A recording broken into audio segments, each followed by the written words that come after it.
شروع بسم اللہ الرحمن الرحیم۔ معرفات امام زمانہ عجل اللہ تعالیٰ فرج شریف کے بارے میں گفتگو کا سلسلہ جاری ہے۔ ہم امام رضا علیہ السلام کی ایک مبارک حدیث کو بیان کر رہے ہیں۔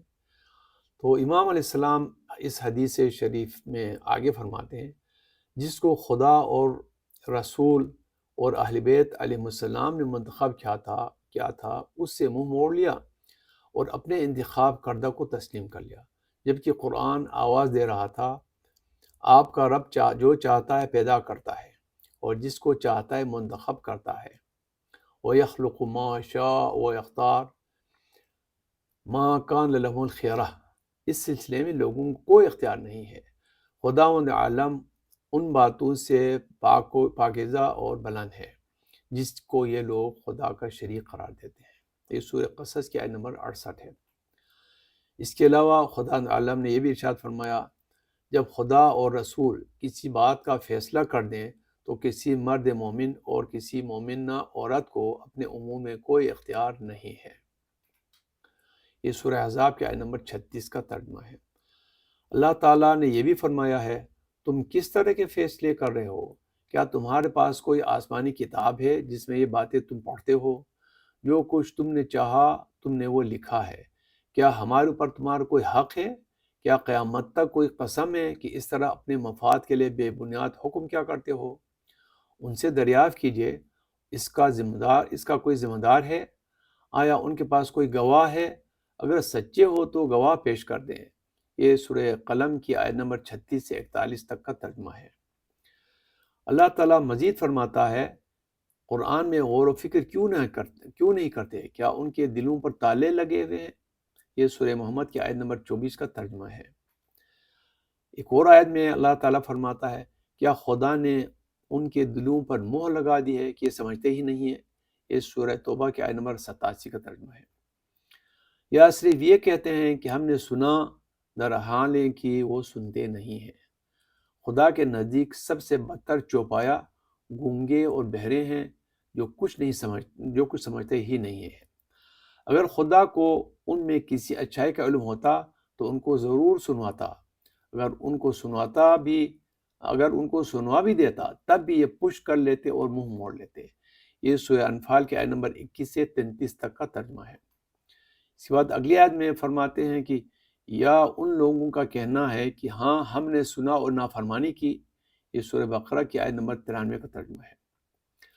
امام اکتسابی منصب نہیں، بلکہ یہ تو خداوند عالم کا فضل ہے، وہ جس کو چاہتا ہے عطا کرتا ہے۔ ذالک فضل اللہ یؤتیہ من یشاء۔ یہ سورہ جمعہ کی آیت نمبر 4 کا ترجمہ ہے۔ تو یہ لوگ کس طرح امام کا انتخاب کر سکتے ہیں؟ کیونکہ امام وہ عالم ہے جہاں جہالت کا گزر نہیں ہے، وہ محافظ ہے جس کے پیچھے ہٹنے کا امکان نہیں ہے، وہ قداست و طہارت، عبادت، زہد و علم، طاعت کا معدن ہے۔ پیغمبر اکرم کا پیغام اس سے مخصوص ہے۔ جناب زہرا کی پاک و پاکیزہ نسل سے ہے، نسب میں کوئی لوچ نہیں، کوئی صاحب حسب اس کے برابر نہیں۔ قریش کے خاندان سے، ہاشم کی بلند منزلتوں سے، رسول خدا کی عزت سے، خداوند عالم کی رضا و خوشنودی سے اس کا تعلق ہے۔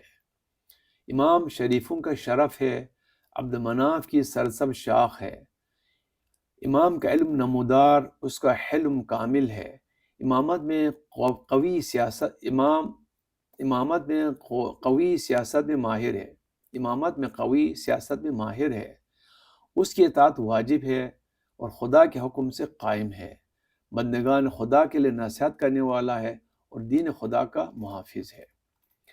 بے شک انبیاء اور ائمہ صلوات اللہ علیہم کو خدا توفیقات عطا کرتا ہے، اپنے علم و حکمت کے وہ خزانے عطا کرتا ہے جو دوسروں کو نہیں دیتا ہے۔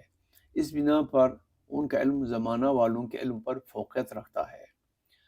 خداوند عالم کا ارشاد ہے، جو حق کی طرف ہدایت کرتا ہے وہ پیروی کا زیادہ مستحق ہے بنسبت اس شخص کے جو ہدایت نہیں کرتا بلکہ خود ہدایت کا محتاج ہے۔ تمہیں کیا ہو گیا ہے؟ کس طرح فیصلے کرتے ہو؟ سورہ یونس آیت نمبر 35۔ خداوند عالم کا یہ بھی ارشاد ہے، جس کو حکمت دی گئی اس کو خیر کثیر دے دیا گیا۔ سورہ بقرہ آیت نمبر 269۔ خداوند عالم نے جناب طالوت کے بارے میں فرمایا، بے شک خداوند عالم نے ان کو تمہارے لیے منتخب کیا ہے، علم و جسم میں وسعت دی ہے، خدا جسے چاہتا ہے اسے مملکت عطا کرتا ہے، خدا صاحب وسعت و علم ہے۔ سورہ بقرہ آیت نمبر 247۔ خداوند عالم نے اپنے پیغمبر اکرم سے ارشاد فرمایا، آپ پر کتاب اور حکمت نازل کی، جن چیزوں سے آپ واقف نہیں تھے وہ باتیں آپ کو تعلیم دی، آپ پر خدا کا بہت زیادہ فضل و کرم ہے۔ یہ سورہ نساء کے آیت نمبر 113 کا ترجمہ ہے۔ اپنے نبی کریم کے اہل بیت اور ان کی عزت و ذریت صلوات اللہ علیہم کے بارے میں ارشاد فرمایا، کیا لوگ اس پر حسد کرتے ہیں جو خدا نے انہیں اپنے فضل و کرم سے عطا کیا ہے؟ ہاں، یقیناً ہم نے آل ابراہیم کو کتاب و حکمت عطا کی اور ان کو ملک عظیم دیا ہے، تو کچھ لوگ ان پر ایمان لائے اور بعض نے ان سے منہ موڑ لیا ہے، جہنم کی دھاکتی ہوئی آگ ان کے لیے کافی ہے۔ نساء آیت نمبر 54۔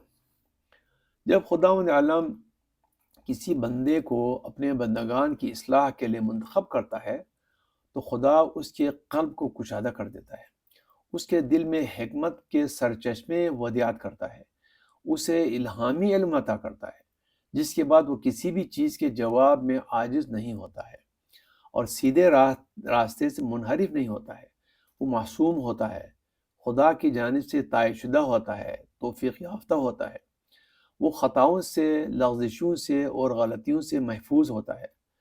خدا یہ تمام خصوصیات اس لیے عطا فرماتا ہے تاکہ وہ اللہ کے بندوں پر خدا کی مکمل حجت ہو، مخلوقات پر گواہ ہو، اور جیسا کہ سورہ جمعہ نمبر 4 میں ہے، یہ خداوند عالم کا فضل و کرم ہے، جس کو چاہتا ہے اپنے فضل سے نوازتا ہے، اور خدا بڑا فضل والا ہے۔ کیا لوگوں میں اتنی لیاقت اور صلاحیت ہے کہ ان خصوصیات کے حامل کسی فرد کو منتخب کر سکیں؟ جس کو انہوں نے منتخب کیا ہے اس میں یہ خصوصیات موجود ہیں تاکہ ان کو اپنا رہنما قرار دے سکیں۔ خدا کی قسم، ان لوگوں نے اپنے حق سے تجاوز کیا ہے، خدا کی کتاب کو اس طرح پس پش ڈال دیا ہے گویا اس سے واقف ہی نہیں ہے، جبکہ خدا کی کتاب میں ہر گمراہی و ضلالت سے ہدایت ہے اور ہر مرض کی شفا ہے۔ ایسی عظیم کتاب کو دور پھینک دیا اور اپنے خواہشات نفس کی پیروی کی۔ خدا نے ان لوگوں کی مذمت کی ہے اور ان کو اپنا دشمن قرار دیا ہے اور ان کے لیے تباہی و بربادی معین کی ہے۔ خداوند عالم کا ارشاد ہے، اس شخص سے زیادہ گمراہ کون ہوگا جو خدا کی ہدایت سے ہٹ کر اپنی خواہشات کی پیروی کرے؟ یقیناً خداوند عالم ظالموں کو ہدایت نہیں کرتا ہے۔ سورہ قصص آیت نمبر 50۔ اور یہ بھی ارشاد فرمایا ہے، افسوس اور تباہی ہے ان کے حال پر، ان کے سارے اعمال برباد ہو گئے۔ سورہ محمد آیت نمبر 8۔ خدا نے یہ بھی فرمایا ہے، خدا اور صاحبان ایمان کے نزدیک اس طرح کے لوگ سب سے زیادہ عذاب اور دشمنی کے مستحق ہیں۔ خداوند عالم اس طرح ہر متکبر اور جابر کے دل پر مہر لگا دیتا ہے۔ سورہ غافر آیت نمبر 35۔ وصلی اللہ علی النبی محمد وآلہ وسلم تسلیما کثیرا۔